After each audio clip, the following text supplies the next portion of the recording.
50 വർഷത്തിന് ശേഷം തൃശ്ശൂർ ജില്ലയിൽ നിന്ന് യൂത്ത് കോൺഗ്രസിന് ഒരു സംസ്ഥാന അധ്യക്ഷൻ ഉണ്ടായിരിക്കുകയാണ്. OJ ജനീഷ്. തൃശ്ശൂർക്കാർക്കെല്ലാം സുപരിചിതനാണ്. അതിനോടൊപ്പം തന്നെ സംസ്ഥാനമാകെ തന്നെ ഒരു യുവത്വത്തിൻ്റെ മുഖമായി മാറാൻ പോകുന്ന ഒരു വ്യക്തി കൂടിയാണ് ജനീഷ്. ആദ്യം അഭിനന്ദനങ്ങൾ. Thank you. പുതിയ ഒരു കാഴ്ചപ്പാടുകളും മറ്റു കാര്യങ്ങളും എങ്ങനെയാണ് യൂത്ത് കോൺഗ്രസിൻ്റെ അധ്യക്ഷ സ്ഥാനം ഏറ്റെടുക്കുമ്പോൾ? ഈ സംഘടനയെ സംബന്ധിച്ച് അതിനൊരു പ്രത്യയശാസ്ത്രമുണ്ട്, അതിനൊരു കാഴ്ചപ്പാടുണ്ട്. ആ കാഴ്ചപ്പാടുകൾക്കനുസരിച്ച് ഓരോ കാലത്തും ഓരോ ഘട്ടത്തിലും നയിക്കാൻ വേണ്ടി നിയോഗിക്കപ്പെടുന്ന ആളുകളാണ് നമ്മൾ ഓരോരുത്തരും.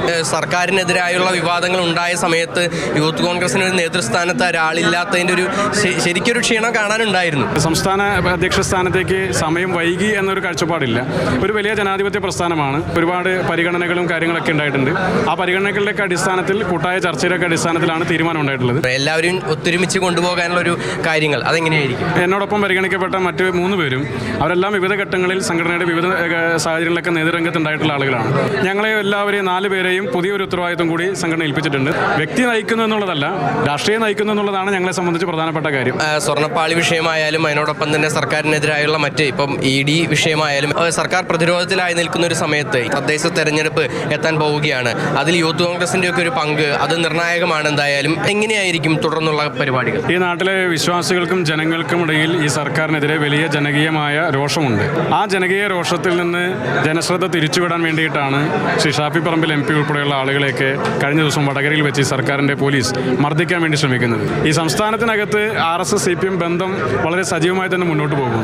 അതിൻ്റെ ഏറ്റവും പ്രകടമായ ഒരു ഉദാഹരണം ഇന്നും അനുഭവിച്ചുകൊണ്ടിരിക്കുന്ന ഒരു ജനതയാണ് തൃശ്ശൂരിലേത്. കഴിഞ്ഞ ലോക്സഭാ തെരഞ്ഞെടുപ്പുമായി ബന്ധപ്പെട്ട് പൂരം കലക്കലുമായി ബന്ധപ്പെട്ടുള്ള കാര്യങ്ങളൊക്കെ നമുക്കറിയാം. മുഖ്യമന്ത്രിയുടെ മകന് EDയുടെ സമൻസ് ഉണ്ടായിരുന്നു എന്നുള്ളതാണ്.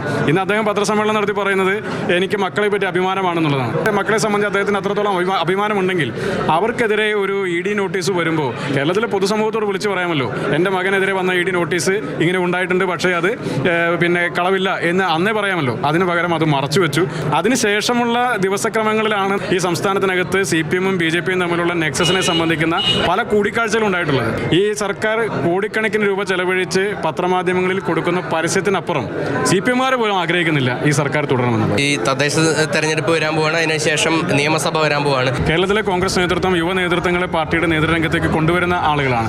യൂത്ത് കോൺഗ്രസ് പ്രസിഡന്റ് സ്ഥാനത്ത് നിന്ന് നേരിട്ട് ശ്രീ ഷാഫി പറമ്പിൽ MP KPCCയുടെ വർക്കിംഗ് പ്രസിഡന്റാക്കി. മുൻ youth Congress president Shri PC Krishnan ഉൾപ്പെടെയുള്ള ആളുകളൊക്കെ കേരളത്തിന്റെ നേതൃരംഗത്തേക്ക് കടന്നു വന്നു. സംഘടനാ രംഗത്തും അതോടൊപ്പം തന്നെ പാർലമെന്ററി രംഗത്തും വളരെ വിശാലമായ അർത്ഥത്തിൽ തന്നെ ചെറുപ്പക്കാരെ പരിഗണിക്കുന്ന പാർട്ടിയാണ്. പാർലമെന്ററി രംഗത്ത് കിട്ടുന്ന അവസരങ്ങളെക്കാൾ ഉപരി ഈ പ്രസ്ഥാനം സംസ്ഥാനത്തിനകത്ത് ശക്തമായി തിരിച്ചു വരിക എന്നുള്ള ഒരു രാഷ്ട്രീയ ലക്ഷ്യമാണ് ഞങ്ങളുടെ മുമ്പിലുള്ളത്. കോൺഗ്രസിന്റെ ശക്തിമത്തായ ഇന്നലകളിലേക്ക് ചരിത്രത്തിലേക്ക് പോകുന്നത് പോലെ തന്നെ വീണ്ടും തിരിച്ചു വരണം എന്നുള്ളതാണ്. ആ ജനകീയ അഭിലാഷങ്ങൾക്കൊപ്പമാണ് ഞങ്ങൾ സഞ്ചരിക്കേണ്ടതെന്ന് ഉത്തരവാദിത്വ ബോധം ഞങ്ങൾക്കുണ്ട്. പാർട്ടിക്കകത്ത് ചെറുപ്പക്കാർക്ക് വേണ്ടി യുദ്ധം നയിക്കേണ്ടി വരുന്ന സാഹചര്യം ഉണ്ടാകുമെന്നൊന്നും പ്രതീക്ഷിക്കുന്നില്ല. പരിഗണിക്കപ്പെടും. വലിയ നിലപാടുകളുമായി മുന്നോട്ട് പോകാൻ തന്നെയാണ് ജനീഷിൻ്റെയും തീരുമാനം. MS Lishoy, Mathrubhumi news, Thrissur.